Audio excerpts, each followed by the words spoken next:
and it is being recorded. Yeah, So, there you go. So you're cleared for takeoff. I'll come back with water. okay, we'll keep on flying over the clouds of Genesis, the book of Moses. This is the second session of the reading of the book of Moses, my interpretation of the book. Just a minute, please.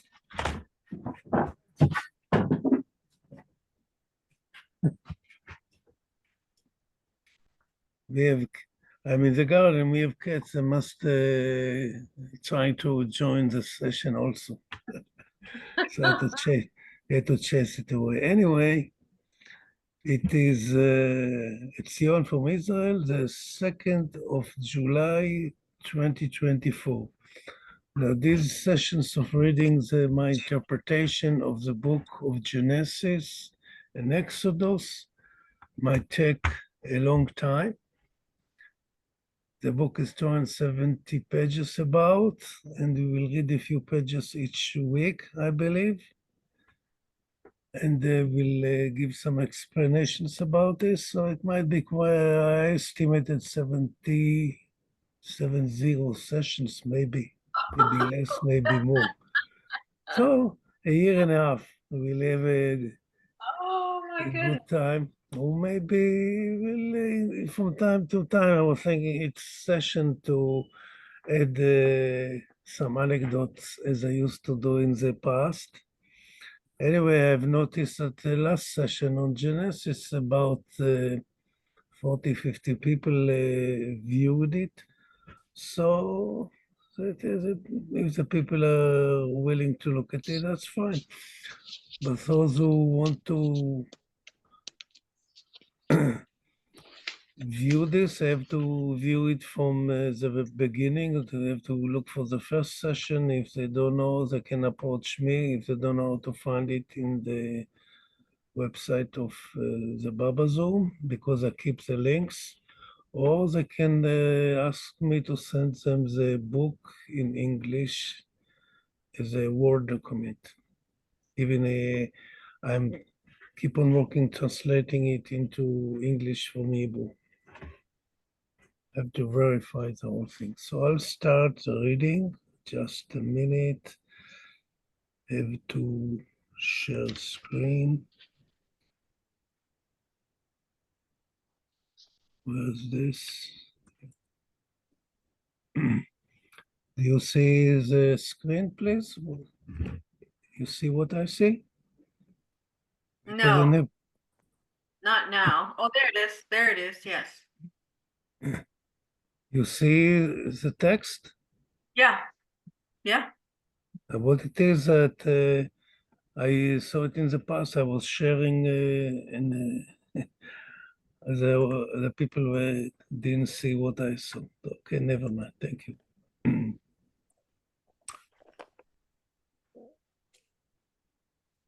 We came to the point I'm trying to explain the very first verse of Genesis, which was wrongly translated. In the beginning, God created heaven and earth. He started to, this is actually the Big Bang of the explosion of manyness, of oneness into manyness. That's the whole point. And then we started to stream as individuals to the creation. And it started to explain what is this going on. So we came to this point during the reading that consciousness is a solidification of the first sound. As soon as we moved to the creation, we started to move. Movement creates sound, and sound creates consciousness. Every movement creates a sound. Each sound creates a state of consciousness. Therefore, even the most rudimentary particles have some kind of consciousness. since they are constantly moving and generating sounds. What is consciousness actually? Isn't it the basic question we should ask? The very capability of asking questions signifies the existence of consciousness. The very fact that I write my thoughts testifies for the existence of consciousness, but I cannot say what consciousness is and what a thought is. It is an existing fact. How this riddle can be solved?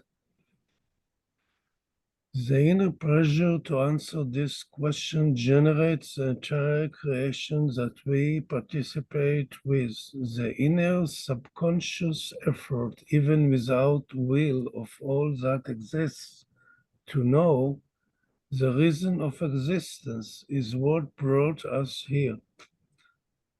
But the unconscious effort, which aims at all directions, created a chaotic, irrational world.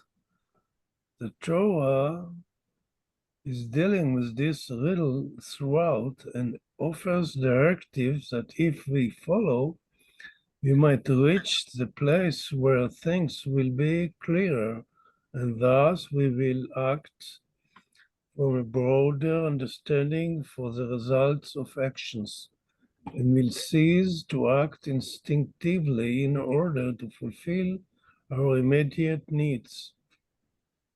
Consider for a moment the science which correctly is trying to explain, investigate, and prove everything, but science has no clue how to explain what is consciousness and thought, and at the same time uses these tools in order to negate phenomena which cannot be explained beyond the mental level.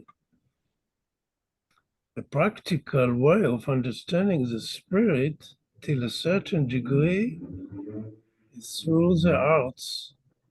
Here we are capable of creating worlds which do not exist actually, seemingly to create something out of nothing, to reach for insights that cannot be achieved through the intellect alone. Through the arts, we can reach beyond the intellect. The intellect was formed due to the mental efforts of the various individuals to survive in the physical world, an effort which springs from the hidden spiritual aspiration to understand the meaning of life through gaining superconsciousness. Therefore, the intellect can never understand the spiritual phenomena. Science, which is trying to understand the spiritual phenomena through the intellect, defeats itself. The role of science is to improve human lives on Earth, but science, which is not based on morality and spiritual directives, as was offered above, is destructive. Only the combination of science, spiritual understanding, and the arts can usher a breakthrough.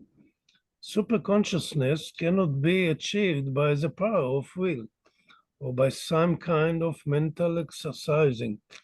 Such an exercise can bring the person to the threshold of the possibility of achieving such a state, but there is no exercise which can enable the person to cross this threshold. The only way today to achieve superconsciousness is to follow the footsteps of those persons who achieved it. The main characteristic of such people is that they absolutely have no personal interest. They even don't care for their spiritual success, but serving the cause of creation. They receive at certain stage superconsciousness in order that their work will be more efficient, practical, and pointed. Superconsciousness can never be reached through various drugs. There is no physical means for its achievement.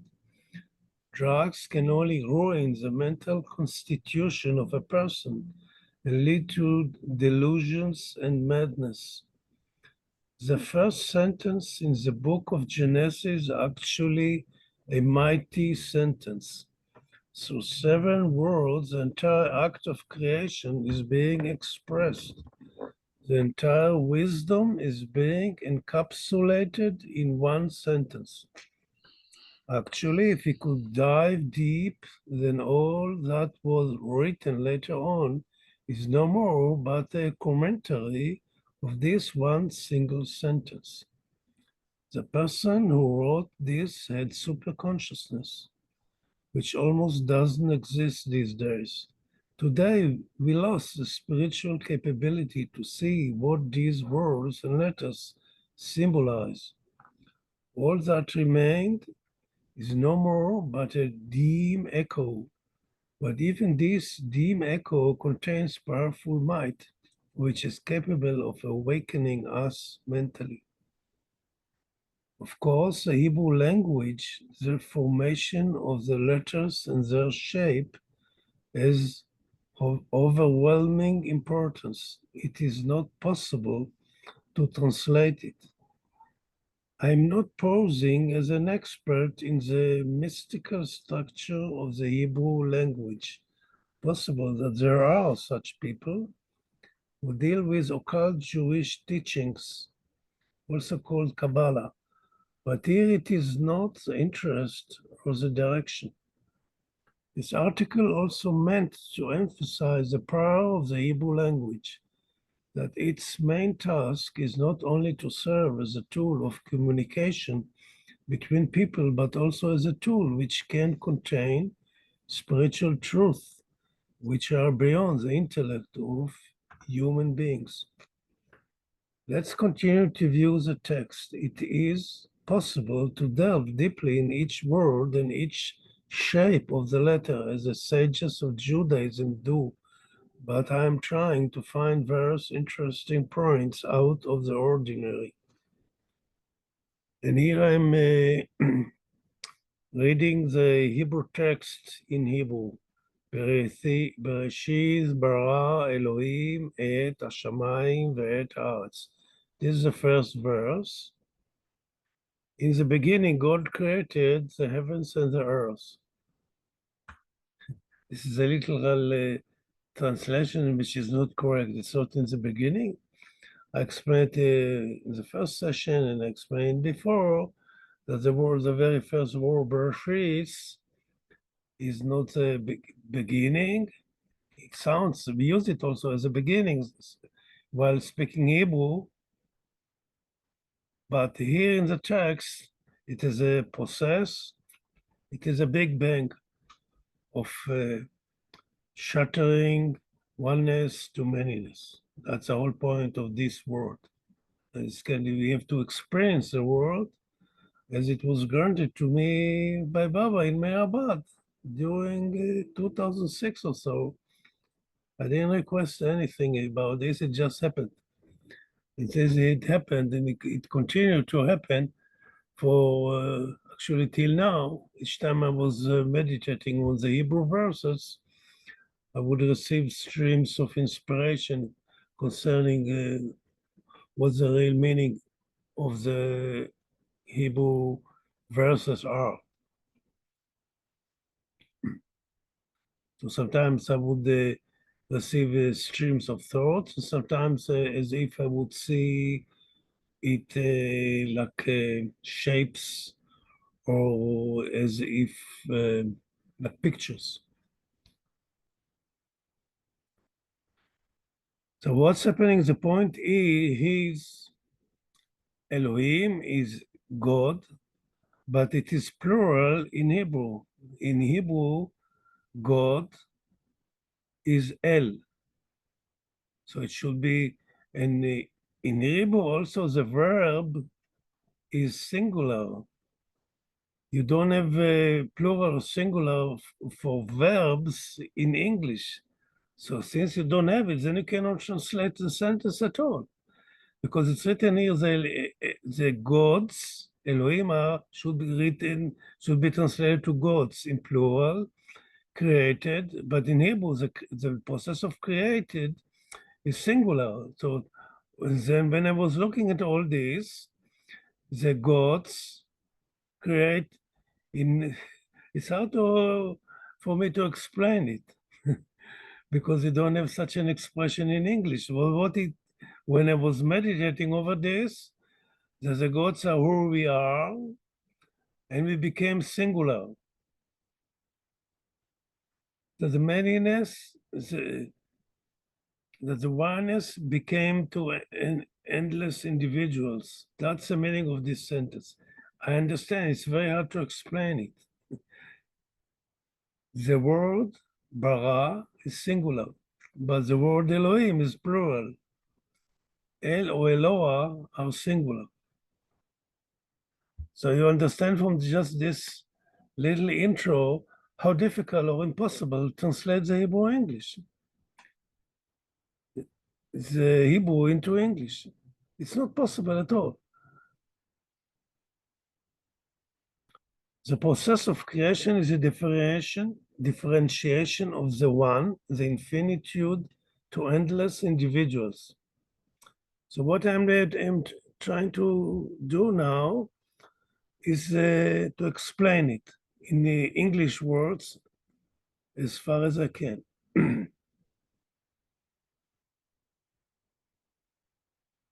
Infinite individuals in the number, a movement from oneness to manyness. The sentence should be written as Bereshit Bar'u. In Hebrew, the plural for bara is Bar'u, and then everything would be totally different. But the person who wrote it, in the beginning knew what he's doing because he wrote what he experienced.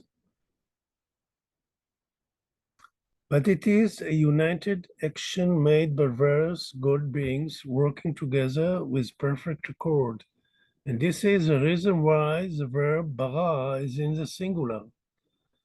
Also, when we look at Bereshit, we also see the word inside bara. Bara and Bereshit. Bereshit, these two words are contained in the very first word for a reason. Bara is to give it a physical form, to give it flesh. God beings are actually who we are, individuals endowed with consciousness. Why this process occurs is a mystery of creation, of which there is no answer that the human mind can fathom. The word bara means to create matter, to form a shape for the spiritual essence behind the things, to flesh up. It is also the root word for health. Creation is a healthy process. It is possible to say that the process of creation is transforming thoughts to material essence. For example, when we think on the need to create a certain tool, the result of the thinking process will be that the thoughts will consolidate in the form of physical object, like a hammer or a wheel. Those are actually thoughts which were materialized. The personal process which we are acquainted with might hint at the initial creating process. Again, with the word bara, we can find the root word of Bereshit. Bereshit. It is not accidental, it is possible to delve into it, but the aim of this article is not towards mysticism. Kabbalah is dealing very deeply into every letter and every word and the shape of the letters. It's a whole big deal, and they studied for mystics for decades, trying to fathom the meaning of the sentences in the Torah. And this was the main issue of the initiation of the ancient Hebrew sages in the temple. They were studying the Torah, and they were not studying it, but experiencing the process of creation. They really had a real experience while reading these verses. And when I'm reading now this verse, I'm not experiencing it. I have some mental concept in my mind. This is totally different than what it was. The term Elohim, God, I'm trying to explain as endless individuals who were created during the initial awakening, shattering of the creation. Elohim is plural.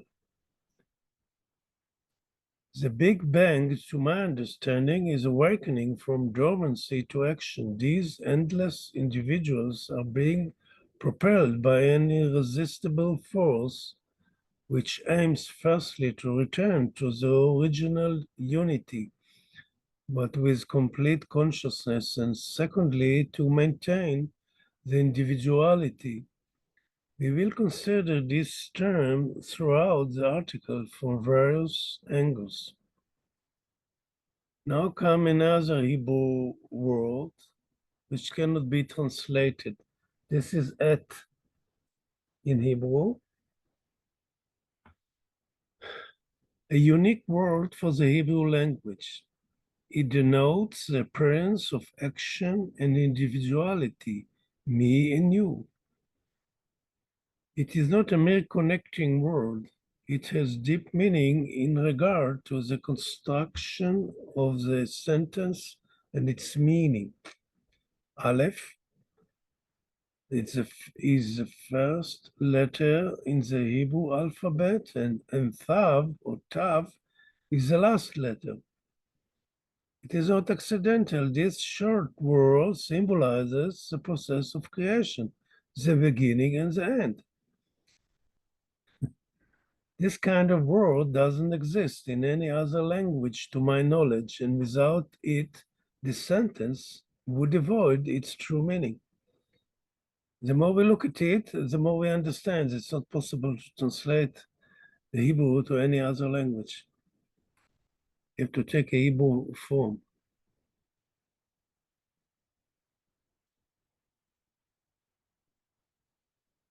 It is symbolizes the beginning and the end of a cycle.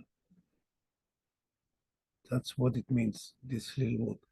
Shamayim and Aretz, heaven and earth, consciousness and subconsciousness, the accessible aspect of our mind and its hidden aspect. The creation is creation of what?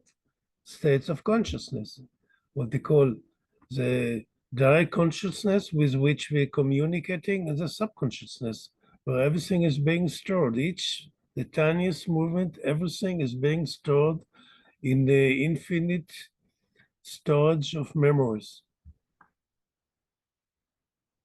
Shamayim means sky, heavens, what is above us, which we can view and fathom. Earth represents the solid crust on which we act, but it is mostly obscured from our comprehension.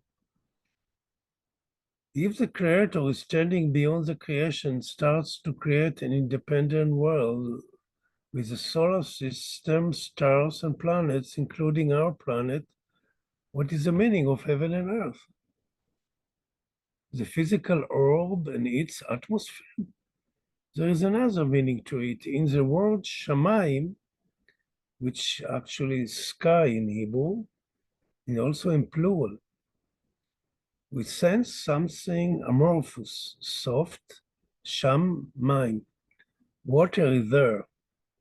Maim in Hebrew is water, and sham is over there. And in the word Aretz, earth, we can see the solidification of form. In the word Aretz, conceals the word Tzura, form. It is a form, it's creating a form. Aretz, earth, is to give form. So you cannot translate the word Aretz in Hebrew to earth. Even earth is a form. But this is a literal translation, which doesn't give the essence, the depth of the meaning. Now I'm trying to explain again. Et Hashamayim, a long, complicated process which brings the nothingness to certain beings that are created due to the internal effort to reach some consciousness. Et denotes a process from the beginning to the end, to an end, a complete cycle of action that reaches to a certain result, and so Veit haaretz and the earth, also here, a moderate process takes place, which is being represented by the word et, from alpha to omega, from the beginning to the end, that causes the initial feelings to solidify, and thus the individual entity which seeks to know can start expressing itself. In the initial formless state, it was not possible to express and seek the aim of creation. The moving and acting individual, which is the essence of creation, was not able to take form. And the earth was without form and void, and darkness was upon the face of the deep. Literally, it's quite correct what's written here, but we try to explain the spiritual meaning or what was the real thing behind it. A state of disorder full of dark and dreary objects stored within the depths of this fathomless pit of the subconscious mind. This sentence, the earth is subconscious mind. It was all messed up, non-stop accumulation of memories without understanding, without giving it rationality. The whole thing looks like darkness, and its face of the deep is actually in Hebrew to say a deep chasm, endless chasm. What is subconscious mind? Every movement is being stored and recorded. This endless storage of memory, which seems like an endless ocean without law and order, resembles darkness upon the face of the deep.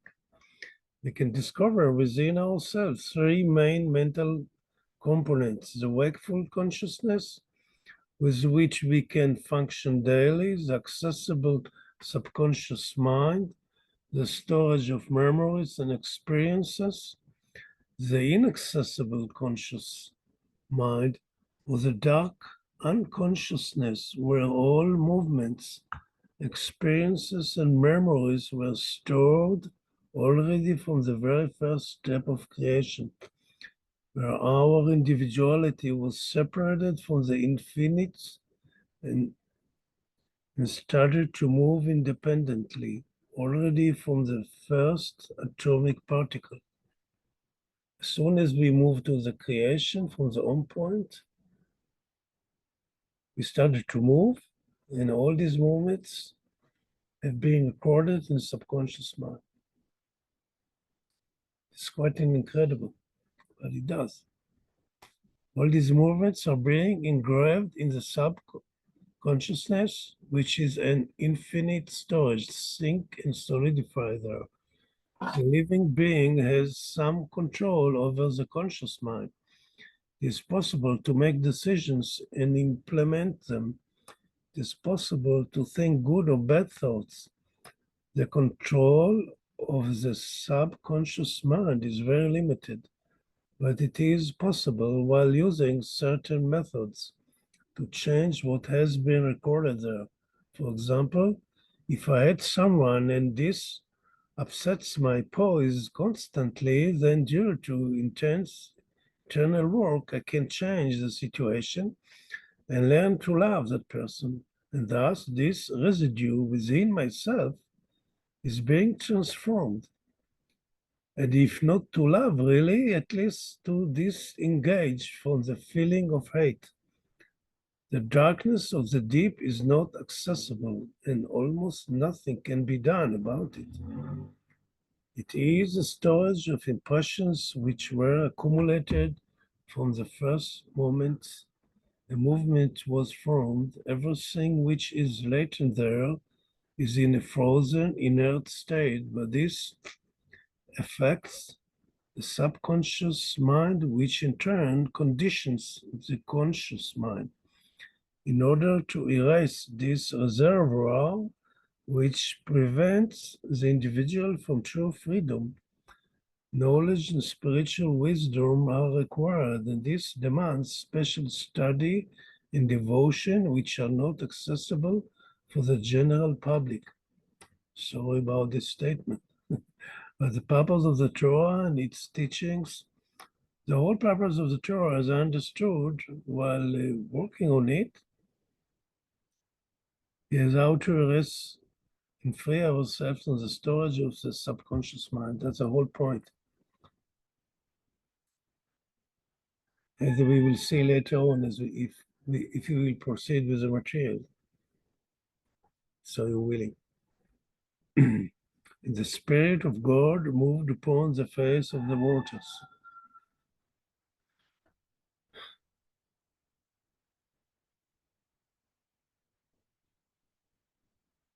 Do appear things should be. Does the prayer here, the individual I am, who seeks to establish understanding and order of the things? What is this term whom we call God? For our discussion, we have to remember that in Hebrew, the God here, it's not God, but gods, the spirit of gods. And this is crucial. So when they translate into God in singular, this is not true. What is Hebrew, and it's very meaning. The whole meaning is being lost as soon as they called it God in singular, not gods. Because the people who translated believed in monotheism as if God is one cohesive entity. And we know we experience ourselves as manyness, as Elohim. Elohim is a plural. We are the God, individual God beings. That's the meaning of the true meaning of this sentence. And this was also Baba saying in God Speaks. If we would understand this text properly, we would understand the entire God Speaks as being encapsulated in the very first verse of the Hebrew language, Hebrew verse of Genesis. I would call it the higher I, the intelligent logic force which starts to appear in the consciousness above the dark ocean of the subconsciousness.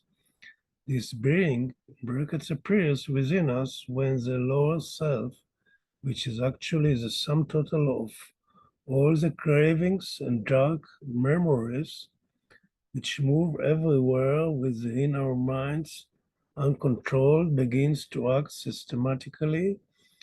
The conscious awareness begins to work and it seeks to arrange order of things. Wake up to a certain consciousness, but which force is dominating this consciousness? This is a question that we need to ask all the time. Actually, each one of us must seek and find this principle within and to develop it till maturity. Here actually rests the purpose of creation. Somebody want to say or ask something? Okay.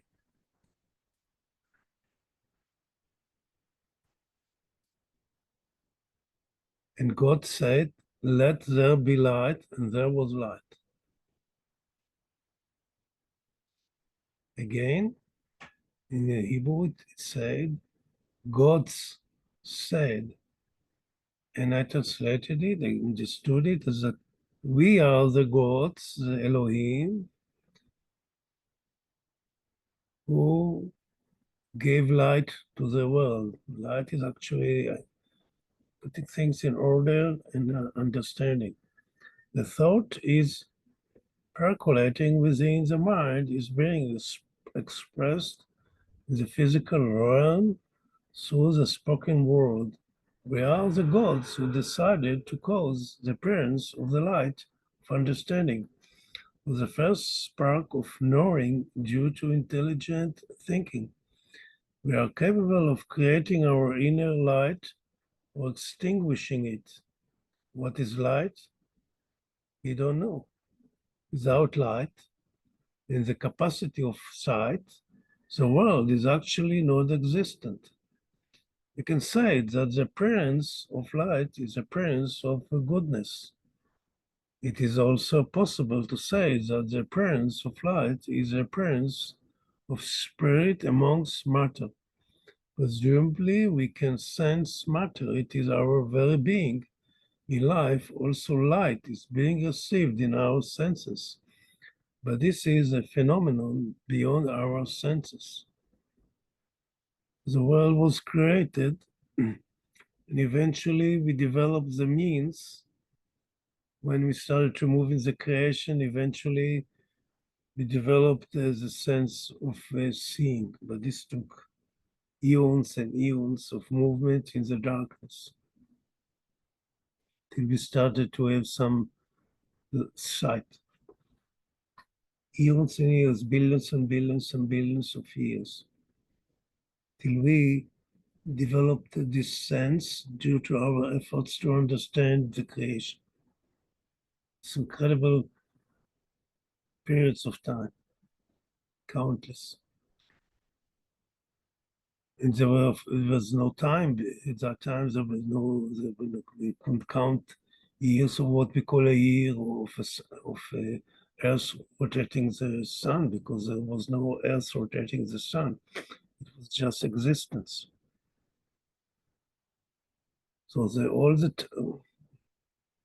what is being said as time didn't exist at all. Even as soon as we started to move, we started to create time in illusion. But the time as we know today, a year, a month, a day, month, a year, didn't exist. And God saw the light that it was good, and God divided the light from the darkness. Again, I'm saying that's a God in plural, gods, Elohim, who we are. We are the God beings. After endless processes, we started to divide the light from the darkness, the ignorance from the understanding. We are beginning to arrange our lives according to what is seen as good or bad. In the initial pre-creation state, darkness and light were mingled. So the creation actually cannot exist. This mixed state exists within us, and our duty to separate between the two states. Goodness we can call light, and evil is darkness. Light is the light of understanding, darkness, wrong understanding or lack of understanding, ignorance. Darkness is not a mere state of lack of light, it is actually a state of existence, which is born out of wrong or limited consciousness. And it is a state of non-consciousness in its initial state. Darkness is instinctive action, ignorant, devoid of logic, and unconcerned for the results of its actions. The beginning of primitive life. But the truth is, before the creation, before the very first creation, before the beginning of everything, everything was as if it was dark. There was only darkness. But this kind of darkness we cannot fathom, we cannot understand it. We can understand it only when we reach the final stages of enlightenment before reaching God realizations. Then we have to understand what the real meaning of darkness and nothingness, what's the meaning of a real vacuum. And we spoke about this in the first session, what meant by the real vacuum. We can define light as consciousness through which we see and act, and the subconscious mind is darkness, the storage of all memories and impressions that we have experienced are being stored. These two elements in creation must come together. Without darkness, there is no light, and without light, darkness has no meaning. The creation of the inner light is a duty and privilege of every person. And what he's talking about, again, eons and eons, endless passages of so-called time had to pass before we reach this stage of understanding light and darkness. We take it today for granted. It took very long periods up to call time before we didn't have clocks and we didn't have movements of the sun and the days and weeks and months, etc. We don't know. And God called the light day, the darkness he called night. In the evening, in the morning was the first day. Now, what I want to do, I wrote a diagram a long time ago, 1984. I would like to go down and show it to you and explain it. We're on page 13, we'll come back to it.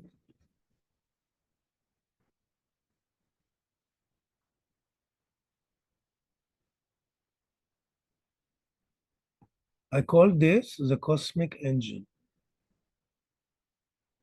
I understood it from reading God Speaks during the early 80s. I started to read the first discourses, and then I think I read the God Speaks at least once at that time. After I received the library of Caribbean Shoah in 1980, I believe. How I came to this diagram, I still don't know, but I said during one of my former sessions that after that I wrote a book, a small booklet in the Samadhi during 1983. After money refused giving permission to publish the booklet which I translated of Meir Baba on War. So we see that everything has a meaning and direction. I didn't complain. I didn't argue with money. Simply went to the Samadhi and started to write, and I wrote a booklet. It's on my website, meirbabaisrael.com. And you can find there is a little booklet, The Story of Mankind. This diagram included this little book. I wrote a little book, some little story for children, as if the story of creation. Simplified the story. That's what was written in the Baba Samadhi. That this diagram shows us the movements of cosmic motion, movements that are independent of anything and over which no one or entity has control. It is an automatic process designed to enable individuals in creation to achieve self-realization. Now we'll try to study this diagram a little bit, and still don't know today how it came to my mind. It was influenced by God specs, but I don't think we have such a diagram. There we have diagrams which looks a little bit like this. Later on, there's also some kind of diagram somewhere else, but it's not in this way. Now we can see on first what we can see that this on top it is white, and on the bottom it is gray, meaning that this is a physical existence. It's a bottom, which is a shadow of the creator. Here we call it infinitude. Now, the left side is evil or night, and also we have the minus sign. And on the right side, it's written day, meaning good, and the plus sign. And when we see the minus and the plus, this is an engine. And there is a power of this here, this very point of birth, the formation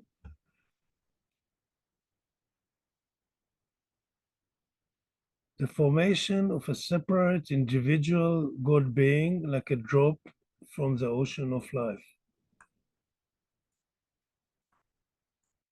I just want to move. So we are being born here. This is our point. We start to move. We are being oozed out of infinitude to separation of in manyness, and then we become drops. Each circle is a drop, drop, drop, and the drop we have the more. It's going all the time, the circle, because we have more and more impressions. And we're moving from the very beginning of whatsoever we call it, as I think Baba said, start with the electron or something like this, the very first individual, if I'm not wrong. And then we, due to the accumulation of sanskaras, at a certain point, the sanskaras within us take a shape of minerals. It is not that we become minerals, but the storage of sanskaras within us is being expressed as the outer sheath, our skin, as a mineral. And then as more sanskaras we have, eventually we start to experience ourselves as plants. This is a solidification of our internal sanskaras, all these stored impressions within ourselves. We don't, we also, Baba explains, that as individuals, we enter the plant kingdom and we experience it. But we actually the creators of all these kingdoms due to the accumulation of sanskaras. As soon as we move to the creation, sanskaras are being stored and they take shape. This shape, these are all sanskaras. What you say, accumulation of sanskaras, which gave eventually the human form, with which we communicate and share, etc.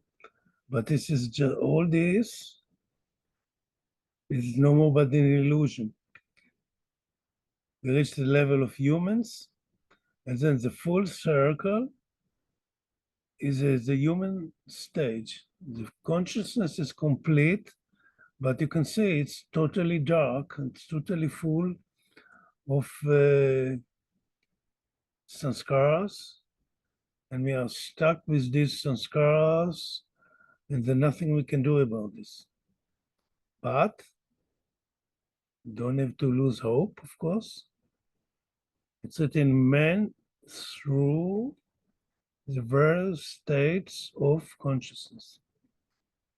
That's beginning here.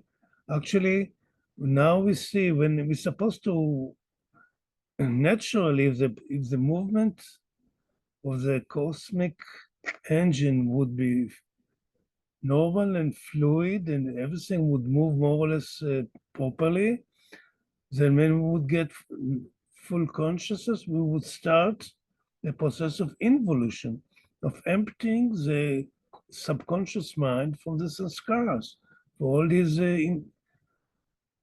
impressions. And then we'll start to see that's becoming, the light appears in the deep storage of subconscious mind. This is the meaning of God said, let there be light.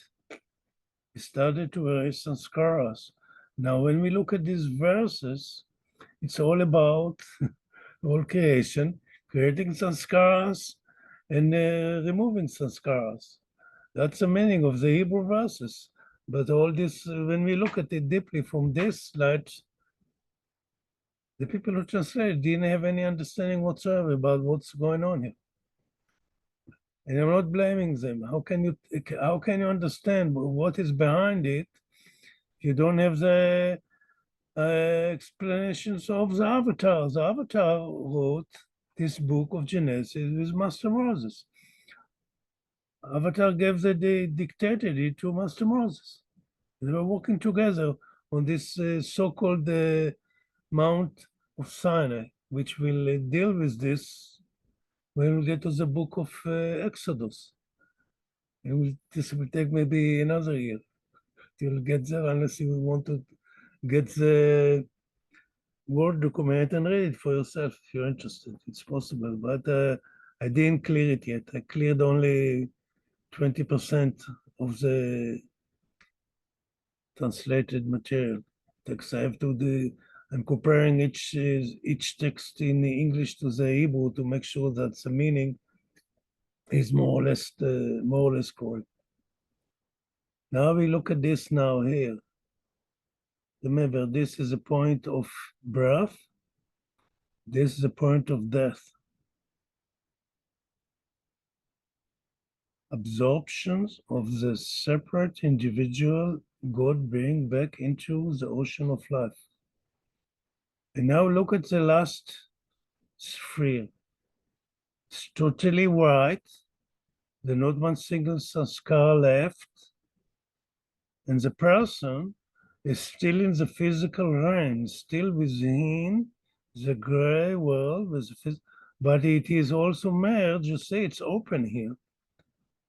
The person is already merged, is one with conscious divinity, waking state.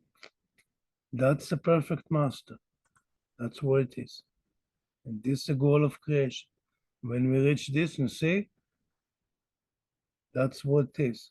This explains all this little diagram explains the whole story in a nutshell. In one picture, one view, one small diagram.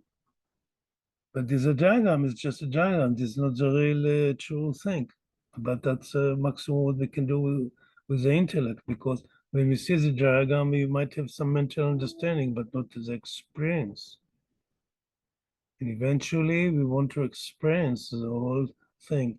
But this is the beginning of understanding, having some experience of what it is. So I'll go back to where we stopped. Which page were we? 13.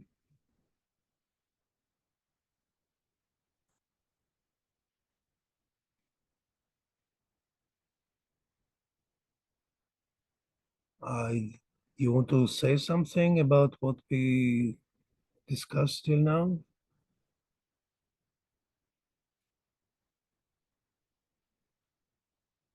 Okay.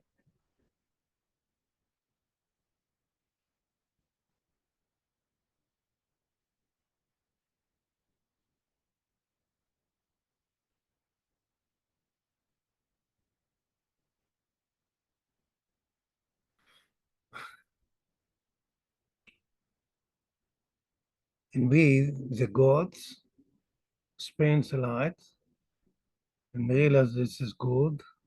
This is a direction to go. It is actually said this is the beginning of erasing scars, started to clear our subconscious mind. When we clear the subconscious mind, we clear our immediate mental understanding. As long as everything is clogged, the subconscious mind with sanskaras, our vision is opaque. Our vision is not clear. And when you look at humankind, this is the root cause of all the troubles of humankind. The understanding of humanity is totally shrouded with sanskaras. It's like mist over the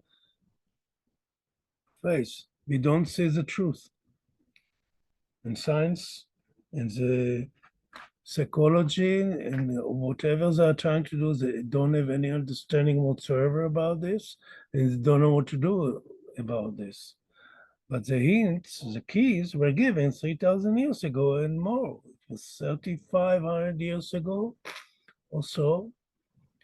So the sages of yore, the prophets, it was all initiated by Lord Abraham after the fall of man. We'll continue our story. We'll understand what caused the fall of man, from what this legendary Garden of Eden or paradise, and what caused all the mess in the creation. Now we accomplished an hour about, and I was requested to stay in 1 hour. So what is going to be Well, what I've checked before that we actually have the next session will start in an hour, but I think the material is quite dense, and to keep on reading it, unless you will request it, whatever you say, whatever the audience is requesting, we are here to entertain you, if so you wish. So I will mark where we stopped.